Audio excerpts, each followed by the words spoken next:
Abanyishenjero abarukushitama Akakiiko ak'ebigwererezi nibajangwa abatuura abarukutuura mu nsiisira biine kufururwa ngu ahabwo kuba embere yibarukutuuramu tinungi bwanyuma y'amaka gaabo hamwe n'emisiri okutwarwa emitunga etwire neeteganisa disitulikiti eya Kasese.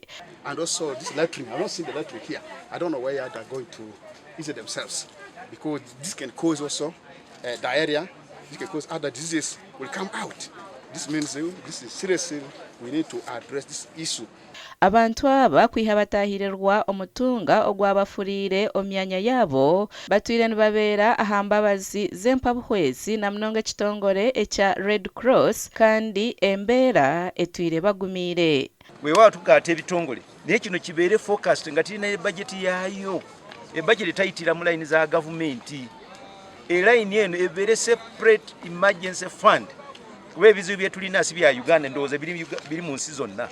Obudde bwakyuka ebizibu biwe ebiri naye abantu baffe kuno kubundabunda nti bale bawandike ebbaluwa eyite mu budget oba eyite eno those they bayita bureaucracy osanga abantu nga bafu.